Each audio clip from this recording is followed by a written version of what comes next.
ও আজকে আমাদের গোলাপ গাছে সাদা রঙের গোলাপ হয়েছে, তোমরা দেখতে পাচ্ছ? দাঁড়াও তোমাদের দেখাচ্ছি। এই দেখো, এটা না ফার্স্ট টাইম সাদাটা, তারপরে আরও অনেকগুলো হয়েছে। দাঁড়াও, পিঙ্ক কালারগুলো হয়েছে।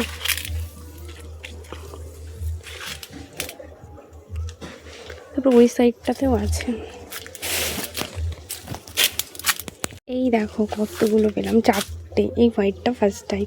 আর এই গাছটা কতটা বড় হয়ে গেছে দেখো, এত বড়, মানে এটা দিন দিন না বড়ই হয়ে যাচ্ছে। দেখো এখানেও অনেকগুলো ফুল ফুটেছে, এগুলোও তুলে নিচ্ছি আমি, তুলে তারপর তোমাদের দেখাচ্ছি।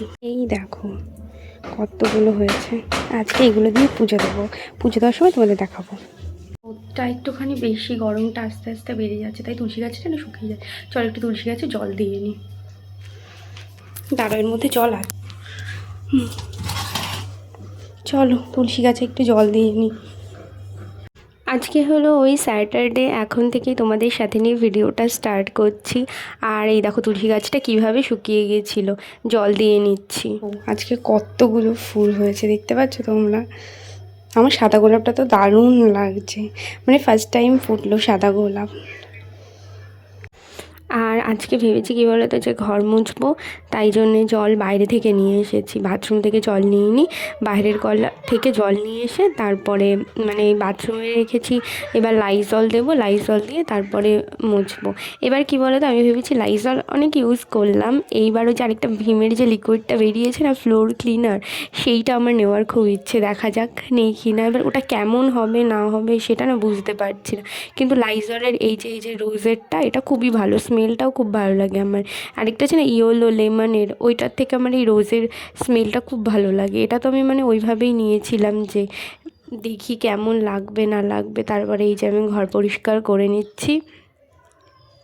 ওই এখন বাজে কটা বলো তো, ওই 1টা-1:30 মতো এরকমই হবে, আমার এক্স্যাক্ট টাইমটা খেয়াল নেই। আমার একটুখানি মানে দেরি করে ঘর মুছতে ভালো লাগে, সকাল সকাল উঠে ঘর মুছতে আমার ভালো লাগে না। সকাল সকাল ঘর মুছতে কেমন একটা যেন লাগে, যে ঘুম থেকে উঠতে পারলাম না, তার মধ্যে ঘর মোছা শুরু হয়েছে। আমার মা যখন বাড়ি থাকে না, আমার মা কিন্তু তাড়াতাড়ি সকাল সকালে কিন্তু ঘর পরিষ্কার করে। আমি মানে দেরি করি, যে আমি সব কাজেই মানে দেরি করেই করি, যে কী করবো এত তাড়াতাড়ি কাজ করে, তাই জন্যে। আর আজকে কিন্তু ভালোই গরম ছিল জানো, মানে এখন আস্তে আস্তে গরম পড়ে যাচ্ছে। তোমরা, আমি আজকে কতদিন পরে আসলাম, ঠিক আছে? তো আমি এখন লাইব্রেরি থেকে বেরোচ্ছি, এবার আমি বাড়ি চলে যাব। তোমাদের দেখাচ্ছি জাস্ট ফ্লাওয়ার্সগুলো কীরকম হয়েছে। দাঁড়ো, জাস্ট ফ্লাওয়ার্সগুলো কীরকমভাবে হয়েছে, আরও আছে, আরও আমি তোমাদের দেখাচ্ছি। এই দেখো কি সুন্দর সুন্দর ফ্লাওয়ার্স হয়েছে, আমি তো দেখে অবাক। আমি কতদিন পরে আসলাম, প্রায় ওই 3-4 সপ্তাহ পরে এসেছি। ফ্লাওয়ার্সগুলো কি সুন্দর হয়েছে, গাছগুলো কি বড় হয়ে গেছে। এখন তোমাদের জুম করে দেখাই, ডালিয়াগুলো নানান কালারের আছে, কি ভালো লাগছে দেখতে। তোমরা দেখো কি সুন্দর লাগছে। এই যে লাস্টের কালার, এই কালারটা তো আমার দারুণ লেগেছে, রানী, কি ভালো না। এবার বেরিয়ে যাই চলো। আর আসার সময় একটা ডাব খেয়ে নিয়েছি, আর তারপরে না র্যাপিডো বুক করেছি, র্যাপিডো বুক করে চলে এসেছি। কারণ কি বলো তো, ওই যে অটো টোটো করে তারপর ট্রেন করে না, এখন মানে যা গরম পড়ছে আস্তে আস্তে, মানে প্রচণ্ড কষ্ট হয়ে যায়। তার থেকে ওই র্যাপিডো করেই একেবারে চলে আসলাম। আবার সেই মানে অনেকটা আবার হেঁটে যেতে হয়, মানে খুবই প্রবলেম হয়। একেবারে আমাদের বিএড কলেজের সামনে থেকে র্যাপিডো ধরে একদম আমার বাড়ি পর্যন্ত দিয়ে আসে। তো মানে টাকাটা একটু বেশি নেয়, কিন্তু কিছু তো করার নেই, তাই না? মানে সুখে থাকতে গেলে টাকাটা তো দিতেই হবে, এরকম একটা ব্যাপার। তাই জন্য আবার মাঝে মাঝে আমি অটো টোটো করেও চলে আসি। ওইটা কী বলো তো, মুডের ওপর, আবার মানে ভালো লাগে যেদিন সেদিন চলে আসি, এবার যেদিন ভালো লাগে না সেদিন আবার আসি না, এইরকম। আর আমি বাড়ি চলে এসেছিলাম, তারপরে আমার একটা ফেস ওয়াশ দিয়ে গেছে, এটা ফ্লিপকার্ট মিনিটস থেকে। এই ফেস ওয়াশটা জানো একটা ইনসিডেন্ট হয়েছে। এই ফেস ওয়াশটা মানে যেই ছেলেটা দিতে এসেছিলো, 10 মিনিটসে দিতে এসছে, সে মানে এসে আমি তাকে ক্যাশও দিয়েছি। দেওয়ার পর সে বলছে কি, ম্যাডাম আমি আপনার পার্সেলটা আনিনি। আমি তো পুরো শকড শুনেছি, এ কী বলছে। হ্যাঁ, তারপরে ও বললো ঠিক আছে আপনি 2 মিনিট দাঁড়ান এখানে, আমি নিয়ে আসছি। ও টাকাটাও রিটার্ন দিয়ে গেছে, রিটার্ন দিয়ে বলছে যে ঠিক আছে আপনি 2 মিনিট দাঁড়ান। এবার আমি ঘরে চলে এসেছি। তারপরে এবার লোকেশান দেখা যায় না, যে ফোনের মধ্যেই লোকেশান দেখা যায় যে ও কোথায় যাচ্ছে না কি যাচ্ছে। তারপরে দেখলাম ও একটুখানি দূরে গিয়ে তারপরে আবার মানে ফেস ওয়াশটা দিয়ে গেল। তো এইটাই হলো, কী জানি কোথায় ফেলে এসেছিলো। যাই হোক, তো তারপরে আজকে ডিনারে হয়েছে খিচুড়ি, ডিম ভাজা আর ডিম সেদ্ধ। এটা তোমরা মেবি শর্টসে দেখেও নিয়েছো। আমার অনেক দিন পর খিচুড়ি খেতে ইচ্ছে করছিলো, তাই মাকে বললাম কি যে খিচুড়ি বানাও, তাই জন্যই মা খিচুড়ি বানাচ্ছিলো। আর এটা না কী বলো তো, মানে ভালোই খেতে হয়েছিল, কিন্তু সেই একদিন যে ওই যে বেগুন ভাজা দিয়ে খিচুড়ি খেয়েছিলাম, সেই দিনের মতো টেস্ট না মানে এখনও পর্যন্ত হয়নি কোনো খিচুড়িতে। আর এই যে এইভাবে মা আজকে না মানে কড়াইতে বসায়নি, এইটার মধ্যে বসেছিল। তারপরে ধনেপাতা দিয়ে দেওয়া হচ্ছে, নর্মাল যেভাবে খিচুড়ি করা হয়। সবজিগুলো মানে ছোটো ছোটো করে কেটে নিতে মাকে বলেছি, কারণ কী বলো তো ওই বড় বড় সবজি না মানে আমার ভালো লাগে না, ফেলে দিই, ওই সব দিন ফেলেই দিই, তাই আজকে ছোটো ছোটো করেই কাটা হয়েছে। আর এই ডিমের মধ্যে কতটা পেঁয়াজ দেওয়া হয়েছে তোমরা দেখলেই বুঝতে পারবে। আমি একটুখানি পেঁয়াজ বেশিই খাই ডিম ভাজার মধ্যে, আমার খুব ভালো লাগে। আমাদের বাড়িতে না পেঁয়াজ রসুন মানে কী বলবো প্রত্যেক দিনই খাওয়া হয়, মানে প্রায় সব কিছুতেই মোটামুটি চলে।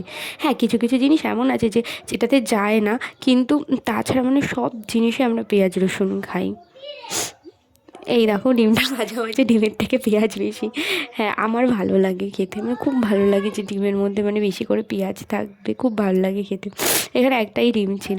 আর এইটা হলো কি খিচুড়িতে সোমবার দেওয়া হচ্ছে, এর মধ্যে হলো শুকনো লঙ্কা, জিরে এসব দিয়ে এবার দিয়ে দেওয়া হবে। কিন্তু এই দিয়ে দেওয়ার পরে তোমরা দেখো যেই মানে একটা আওয়াজ হয় না, আর যে ধোঁয়াটা বেরোয় না, আমার না ভয় লাগে, সত্যিই খুব ভয় লাগে এই ধোঁয়াটার এই আওয়াজে। তোমাদের সাথে কথা বলতে বলতে প্রায় খিচুড়িটা হয়েই গেছে, আজকে ডিনার এটাই খাবো। আর মা বলেছিল কি যে একটুখানি বেশি করে করি, পরের দিন সকালে খাবি। আমি বললাম না না না, পরের দিন সকালে আমার ভালো লাগে না। আমার কোনো জিনিস একবারই ভালো লাগে, সেটা যাই হোক না কেন। ওই ধরো একটা মাছ কিনলাম, সেই মাছটা আজকেই ভালো লাগলো, আমার পরের দিন ভালো লাগে না। তো এই দেখো খিচুড়িটা রান্না হয়ে গেছে, এবার খেয়ে নিই। আমার ভিডিওগুলো কেমন লাগলো তোমরা কমেন্টসের মাধ্যমে জানাবে।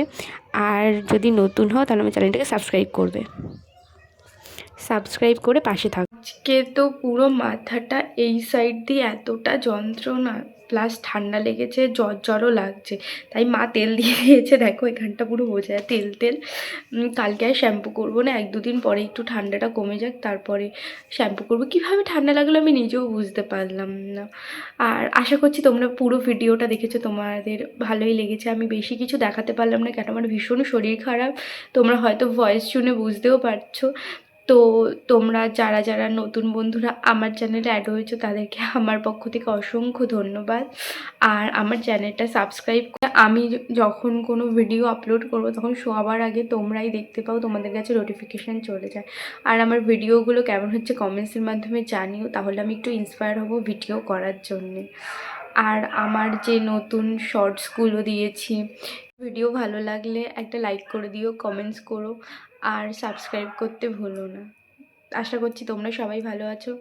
আজকে তোমরা কে কে ভূমিকম্প টের পেয়েছো? আমি যখন আমার বিএড কলেজ থেকে এসে জাস্ট বসে একটুখানি রেস্ট নিচ্ছি, তখন এই নাকি ভূমিকম্প স্টার্ট হয়েছে। মেবি 12:30 পৌনে 1টার সময়, আমি তো টেরই পাইনি। আমি না তখন কী বলো তো আরও টের পাইনি, আমি তখন বাথরুমে না জামা কাপড় ধুয়ে দিচ্ছিলাম। তারপরে আমি ফুল তুলতে গেলাম আমি আমার মতো, বাইরে এসে দেখছি কি সবার চিৎকার লেগে গেছে, সবাই বাইরে চলে এসেছে। তখন আমি ভাবলাম কী হলো, তখনই ফেসবুকটা ওপেন করে দেখছি যে মানে ভূমিকম্প হয়েছে। আর আমি যে কারোর সাথে বাইরে গিয়ে কথা বলবো সেটারও আমার অবস্থা ছিল না। আমার এত মাথা যন্ত্রণা, জ্বর, ঠান্ডা লেগেছে, মানে আমার কিছুই ভালো লাগছিল না। এবার শরীর না ভালো থাকলে কি আর কিছু মন ভালো থাকে বলো? তাই জন্যে আমি আর যাইনি। তো তোমাদের ওখানে কোথায় ভূমিকম্প হয়েছে আমাকে কমেন্টসের মাধ্যমে জানিও। আর তোমরা কি বুঝতে পেরেছো নাকি আমার মতো বুঝতে পারোনি কাজ করতে করতে? আমি জানি যখন বসেছিলাম তখন ফিল করতে পারিনি, পরে নাকি ভূমিকম্প হয়েছে, কি জানি কখন হয়েছে জানি না। আর আগেও একদিন হয়েছিল, তখন কেউই ফিল করেনি, তখন আমি একা ফিল করেছিলাম, বিকজ আমি দরজায় হেলান দিয়ে বসেছিলাম, তখন দরজাটা কেঁপে উঠেছিল। জানি না আজকে সবাই ফিল করেছে, আমি ফিল করতে পারিনি। যাই হোক, বাদ দাও। আর আমার মায়ের সাথে আজকে একটা ইনসিডেন্ট ঘটেছে, সেটা আমি নেক্সট ভিডিওতে শেয়ার করবো। আমি আর কথা বলতে পারছি না, আমার প্রচণ্ড মাথা যন্ত্রণা করছে। তোমরা আমার ভিডিওটা দেখেছো আই হোপ পুরোটা, তো কেমন লাগলো আমাকে কমেন্টসের মাধ্যমে জানিও। আজকের মতো গুড নাইট।